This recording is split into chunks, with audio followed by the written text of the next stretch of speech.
to share with you some of what has been discovered regarding the Gospels so that we can understand how to approach the Gospels and how to understand why the Gospels retain both sayings of Jesus which would indicate his limitations and also sayings which would indicate that he is somehow divine.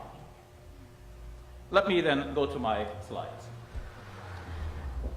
As the Gospels now appear in the Bible, this is the order, starting from your left to right, Matthew first, Mark, Luke, and then John.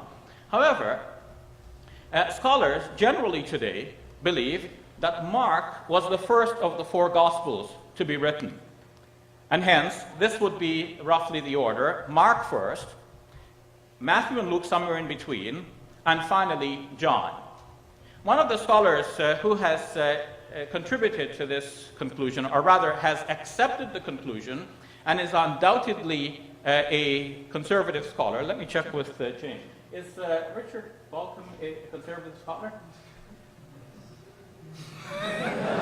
Somewhere there. Is F.F. Bruce a conservative scholar? Oh, by the way,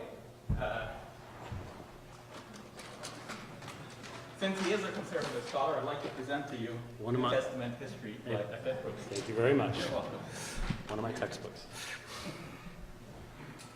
Now, both Richard Balcom and F.F. Bruce hold to the idea that Mark was first and John last. Now, this is a very important conclusion, and we'll see where it heads. The dating I've given here for Mark's Gospel is 65 to 75, and that corresponds to the specific dating that has been given by Richard Balcom. Well, I said specific, but obviously it is a range because there is a certain amount of subjectivity involved in trying to determine the precise dates. According to F.F. Bruce, a few years earlier than this, because he said the middle of the middle 60s, and so it could be somewhere in close to that, but not to the 75 number. John's Gospel in the last decade of the first century, so anywhere from 90 to 100, and this seems to be what F.F. Bruce says repeatedly, that John wrote towards the close of the first century. Now, what else do these scholars tell us? So Matthew and Luke are somewhere in between, but it is important to notice also that the scholars believe that Mark was a source used by Matthew and Luke in the composition of their own Gospels.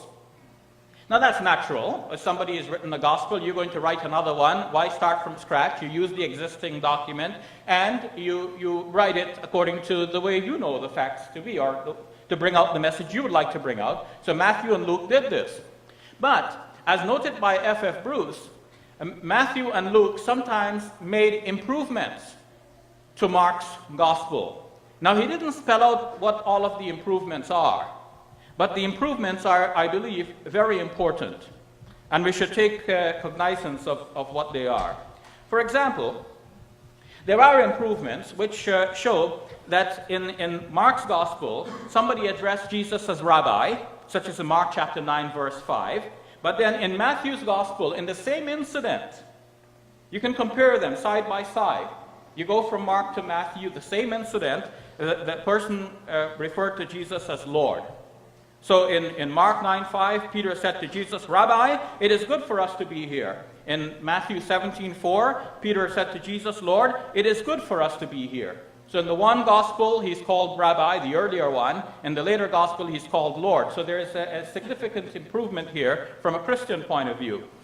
Second, there are improvements in which we find in the later gospel that Jesus describes himself as Lord. For example, in Mark chapter 13, verse 35, "Therefore, keep awake, for you do not know when the master of the house will come." Compare that with Matthew chapter 24, verse 42. "Keep awake, therefore, for you do not know on what day your Lord is coming." When I mentioned this in Seattle a few years ago, James took issue regarding this. Actually, I hadn't mentioned it in Seattle. I mentioned it elsewhere, then James took issue with it during our Seattle debate. And following that, I wrote a rejoinder reaffirming that this difference actually does exist. Third, there are improvements in which the later gospel calls Jesus the Son of God. For example, Mark chapter 8, verse 29, Peter answered him, "You are the Messiah." But compare that with Matthew chapter 16, verse 16. Simon Peter answered, "You are the Messiah, Son of the living God." So the later gospel has inserted here, Son of the living God, in Peter's speech, as it is admitted by many scholars who have worked on this. 4, there are improvements in which the later gospel suddenly calls God Father, or has Jesus call God Father. Mark chapter 3, verse 31, "Whoever does the will of God is my brother and sister and mother." Matthew chapter 12, verse 46 improves that by saying that Jesus said, "For whoever does the will of my Father in heaven is my brother and sister and mother." So it was God in the earlier gospel, was Father in the later gospel. 5, there are improvements so as to have people pray to Jesus. For example, when a storm broke out, Jesus was asleep in the stern. And the disciples came up to Jesus and awoke him, according to Mark's gospel, Mark chapter 4, verse 38. And they said to him, "Teacher, do you not care that we are perishing?" What did they call Jesus? Teacher. Again, "Teacher, do you not care that we are perishing?" In Matthew chapter 8, verse 25, same incident, they approached Jesus and they said, "Lord, save us, we are perishing." What did they call him this time? Lord. It's the same incident, just the later gospel. The situation has been changed, or the wording has been changed. Then there are improvements to reduce Jesus' emphasis on one God. In Mark chapter 12, verse 29, Jesus was asked, "What is the first and the greatest commandment?" And this is what he said.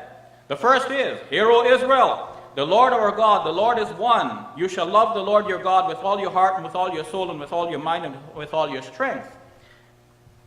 So he repeated basically what is known as the Shema Israel, which pious Jews will repeat twice a day, reminding themselves that there is only one God, Yahweh, as to use the name that James already used here tonight, or Jehovah, to use another spelling of the same name. Whether that is right or not, that's a different question, but it's popular. Some say Jehovah, some say Yahweh.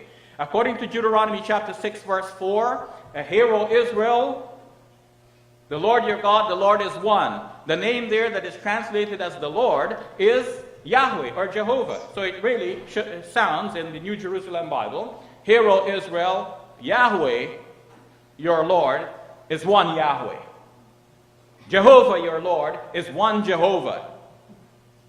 In fact, in Deuteronomy, it also says, "Besides him, there is no other." Jesus is repeating the same as the first commandment in Mark's gospel. But then the same story is told in Matthew's gospel. What has happened to the first commandment is just not mentioned. In Matthew chapter 22, verse 37 and 38, Jesus just simply said the part about loving your Lord with all your heart and all your soul and with all your mind. And he said, "This is the greatest and the first commandment." But that's not true. That is not the first commandment. The first commandment is, as it was mentioned in Mark, the earlier of these two gospels. Finally, or last but one, there are improvements to reduce the distinction which Jesus made between himself and God. For example, in Mark 10:18, a man had come up to Jesus and called him "Good Teacher." And Jesus then replied, "Why do you call me good? No one is good but God alone." But in Matthew 19:17, the same incident is there, and the man approached Jesus and asked him, what good deed must I do? I have to start over. See, in Mark's gospel, the man comes up to Jesus and says, "Good teacher." But in Matthew's gospel, the man comes up to Jesus and says, "Teacher, what good 3 deed?" minutes. So, whereas in Mark's gospel, he calls Jesus good, so then Jesus replies, "Why do you call me good?" In Matthew's gospel, he only asks about what is good, and so Jesus says, "Why do you ask me about what is good?" So Jesus does not repudiate the title in Matthew's gospel. According to James Dunn, Matthew here has modified not only the response, but in order to get the modified response, he also modified the man's question. Finally, there are improvements to cover the human limitations of Jesus. For example, in Mark's Gospel, chapter 11, verses 12 to 14, Jesus approached a fig tree thinking that he would find fruit on it, but when he did not find any fruit on it, he cursed the fig tree. Why didn't he find any fruit on it? Mark is very clear. Because it was not the season for figs. But then in Matthew's Gospel, chapter 21, verse 18, the situation is changed.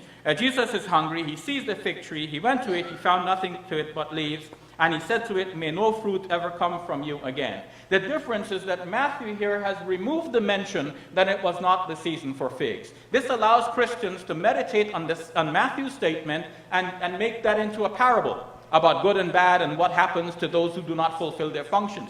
They get destroyed, just like this fig tree, because they do not do what they're supposed to do. But as Mark's gospel makes it plain, the reason there were no figs is because it was not the season for figs, and therefore it appears that Jesus here has made a mistake, and which is natural for a human being. Muslims would not have any difficulty accepting that such an error could occur. Finally, in the minute that I have remaining, when we go to John's Gospel, we see that in John's Gospel, the situation has improved even further.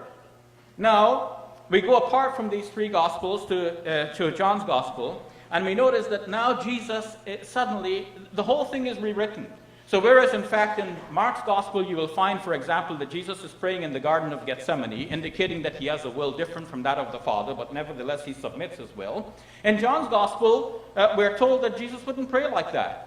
In John 13, when Jesus enters Jerusalem, or when he approaches Jerusalem, he says, "Now my soul is troubled, and what shall I say? Father, save me from this hour? No, it is for this very reason that I came to this hour." So this is a very different presentation in John's Gospel. John doesn't have the Garden of Gethsemane prayer in which Jesus says, "Save me from this hour." In John, Jesus wouldn't pray like that.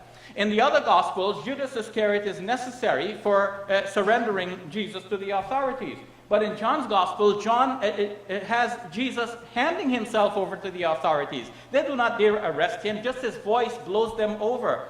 Right from the very beginning in the Gospel according to John, John the Baptist declares that Jesus is the Lamb of God who takes away the sin of the world. So we have here a developing Christology over time. Why did the early Christians think that Jesus is God? It's because largely John's Gospel and this development over time. Thank you very much.